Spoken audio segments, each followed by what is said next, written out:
Hello students, good morning बेटा। एक बार फिर से आप सभी का स्वागत है आपके अपने यूट्यूब चैनल एस्कोसली एजुकेशन में। और बेटा आज हम कर रहे हैं हमारी 5वीं क्लास की प्रवेश अध्ययन का 13वां लेसन, जल में जीवन। बेटा 2 वीडियोज में हम कुछ इसका पोषण कर चुके हैं और जो बचा हुआ है इसको कर लेते हैं हम अपनी आज की वीडियो में, ठीक है। अचानक छपा की आवाज सुनकर मेरा ध्यान पानी की तरफ गया। मैंने देखा कि डॉल्फिन पानी में वापस जा चुकी थी।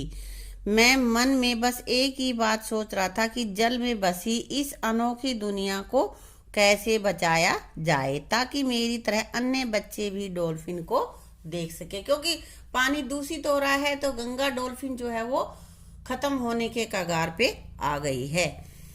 यह भी जाने नीली क्रांति जलीय जीवों, मछली, झींगा आदि के अधिक उत्पादन से संबंधित है। ये समय समय पे बेटा कुछ क्रांति चलाई जाती हैं कि जिससे कभी तो जैसे कि हरित क्रांति थी तो उसमें भाई हरियाली को ज़्यादा महत्व दिया गया था कि भाई पेड़ पौधे ज़्यादा से ज़्यादा हो, अनाज ज़्यादा उत्पादन हो, वो तो थी हरित क्रांति। नीली क्रांति जो पानी नीला नीला होता है ना, जब बहुत सारा पानी इकट्ठा होता है तो हमें नीला दिखाई देता है ना। तो नीली क्रांति ये जल में रहने वाले जीवों को बचाने के लिए जो क्रांति चलाई थी उसका नाम हमने नीली क्रांति दिया हुआ था। और इसका कहता है कि इसका संबंध किससे है? जलीय जीवों, मछली, झींगा आदि के अधिक उत्पादन से संबंधित है। पानी से अनेक व्यवसाय भी जुड़े हैं, जैसे मछली पालन, झींगा पालन, पानी से जुड़े खेल आदि। तो चित्र में नीचे कुछ खेल दिए गए हैं जो पानी में खेले जाते हैं, तो उनके तुम्हें नाम लिखने हैं। देखो ये कौन सा है? नौका दौड़ हो रही है ना, नाव है और नाव की रेस हो रही है यहाँ पे, है ना। इसको हम कहते हैं नौकायन। और ये क्या है? ये है राफ्टिंग, रिवर राफ्टिंग। नदी में राफ्टिंग कर रहे हैं तो इसको हम बोलते हैं रिवर राफ्टिंग, ठीक है बेटा। अब आगे क्या कह रहा है? पानी यानी कि मिनरल वाटर, जो बाहर से मोल की पानी होता है ना, बोतलों में बंद पानी होता है, उसकी बात कर रहा है ये। बोतल पर दी गई जानकारी को पढ़ो और लिखो। क्या लिखना है? एक बोतल पे क्या क्या लिखा होता है वो तुम्हें यहाँ पे लिखना है। पानी की मात्रा, बेटा बोतल पे लिखा होता है कि इस बोतल में कितना पानी है। 500 ml है, 800 है, 1000 है, जो भी है, 1 लीटर है, कुछ भी। और फिर उसकी कीमत, तो तुम्हें देखना है एक पानी की बोतल उठा के कि भाई उसमें कितना तो उस बोतल में पानी आया है और कितनी उसकी कीमत है, ठीक है। ये चीजें तुम यहाँ पे लिखोगे।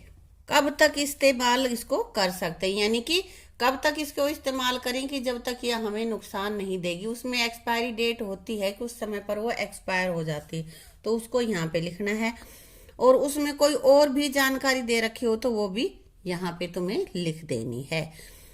क्या हमें बोतल का पुनः प्रयोग करना चाहिए और यदि नहीं तो क्यों? बेटा हमें बोतल का पुनः प्रयोग नहीं करना चाहिए क्योंकि उसमें कुछ हानिकारक होते हैं केमिकल्स, वो इस तरह से बनी हुई होती है कि उसको जब हम दोबारा यूज करते हैं तो हमारे शरीर को नुकसान देता है, इसलिए हमें बोतल्स को दोबारा प्रयोग नहीं करना चाहिए। ये मैं तुम्हें लिखवा के बताऊंगी, उसमें याद कर लेना, ठीक है। अब आगे है, दूषित पानी से पेड़ पौधे व जीव जंतुओं पर उसके प्रभावों से जुड़ी खबरें इकट्ठी करो और कक्षा में चर्चा करो। तो ये बेटा तुम्हें अपने आप ही अखबारों से या भाई टीवी में सुनी है या भाई तुमने रेडियो पे सुना है, वो तुम्हें अपने आप लिखनी है और अपनी क्लास में आपस में फ्रेंड्स के साथ डिस्कस भी करना है, ठीक है। एक प्राकृतिक संसाधन के रूप में जल बहुत महत्वपूर्ण है। कुछ त्योहारों व उत्सवों पर पानी की पूजा की जाती है, करी जाती है ना हमारे यहाँ पे, तथा इसमें अनेक वस्तुओं का विसर्जन किया जाता है। पानी से जुड़ी कुछ त्योहारों के नाम और इन त्योहारों पर किए जाने वाले काम लिखने के, किस त्योहार पे क्या काम किया जाता है पानी से रिलेटेड है। तो सबसे पहले देख लेते हैं हम यहाँ पे गणेश चतुर्थी। तो गणेश चतुर्थी पे क्या करते हैं? गणेश जी की मूर्ति को पानी में विसर्जित करते हैं, है ना। उसके बाद है छठ पूजा। छठ में क्या करते हैं? पानी में खड़े होकर सूर्य देव की पूजा की जाती है ना। आगे नवरात्रि पूजन। नवरात्रि पे क्या किया जाता है बेटा? पूजन के बाद जो हम जवारे उगाते हैं उनको पानी में विसर्जित किया जाता है, या भाई जल का पूजा के लिए भी जल रखा जाता है, वो लोटा भर के कि उसकी पूजा की जाती है ना। तो और कोई त्योहार है? होली भी है। यहाँ पे 3 ही थे, हमने इसलिए 3 ही लिखे। होली, होली पे क्या होता है, कलर एक दूसरे पे डालते हैं तो खेलते हैं ना होली। हाँ, इस तरह के हमारे और भी त्योहार है बेटा, जिसमें हर एक में पानी का अपना महत्व होता है। कोई भी लिख सकते हो तुम, ठीक। आगे है, यदि पीने योग्य पानी सीमित है तो पानी से जुड़े रीति रिवाज निभाना कहाँ तक उचित है। भाई, पानी के जो पीने का पानी है वो स्रोत तो कम है, और उनमें हम जैसे गणेश पूजा पे या नवरात्रि पे या छठ पूजा पे जो भी कोई भी त्योहार है उसमें पानी को वेस्ट कर देते हैं। जैसे गंदगी उसमें मिलता है, पानी मिलता है तो पानी दूषित हो जाता है। तो उससे हम कैसे बच सकते हैं, किस तरह से हमारे रिवाज भी बने रहें और पानी भी दूषित ना हो, तो उसके लिए हम क्या कर सकते हैं। पीने योग्य पानी कम है, ठीक है, परंतु पानी से जुड़े रीति रिवाज निभाना भी जरूरी है, क्योंकि हमारी परंपरा चली आ रही है और उसको हम निभाना भी चाहते हैं। तो परंतु इन रीति रिवाजों को सांकेतिक रूप से निभाकर हम जल को प्रदूषण से बचा सकते हैं। मतलब जैसे कि गणेश विसर्जन है तो ज्यादा बड़ी बड़ी मूर्तियां और तालाब में, जोड़ों में विसर्जित करने की बजाय घर में एक बाल्टी रख ले और एक छोटा सा गणेश रख ले और उनकी मूर्ति को बाल्टी में विसर्जित कर दे, तो थोड़ा पानी दूषित होगा ना, सारा पानी खराब नहीं होगा।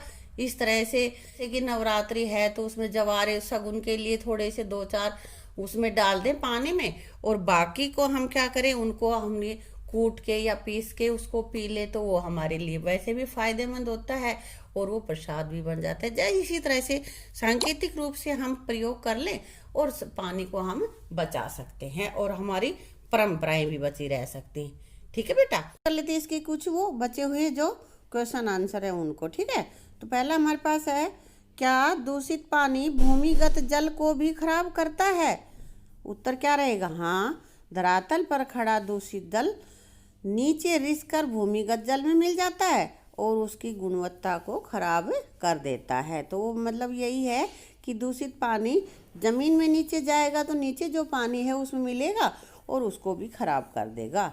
अगला क्वेश्चन हमारे पास है, बड़ों से पूछकर लिखो कि क्या उनके समय में भी पानी दूषित होता था, और यदि नहीं तो क्यों? नहीं होता था उस समय बेटा, क्यों?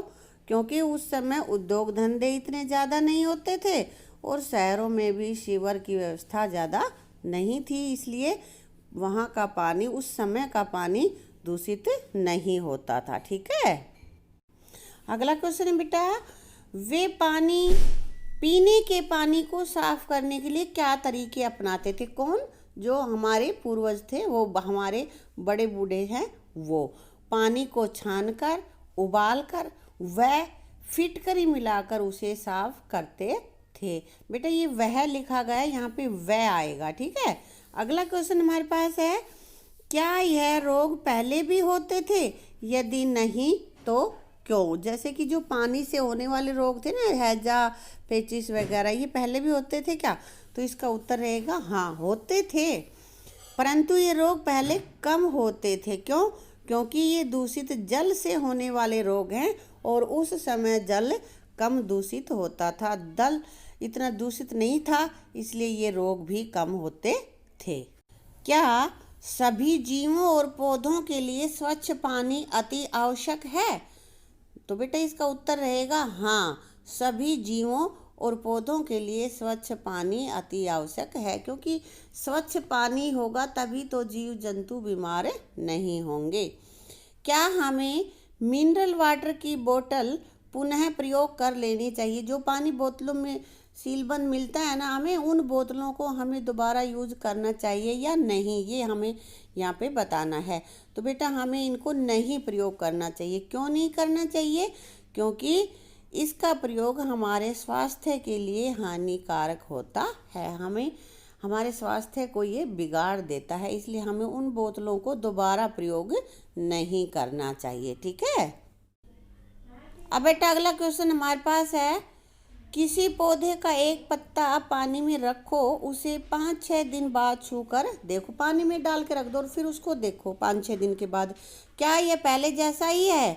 पता करो कि पानी में उगने वाले पौधों की पत्तियां गलती क्यों नहीं हैं।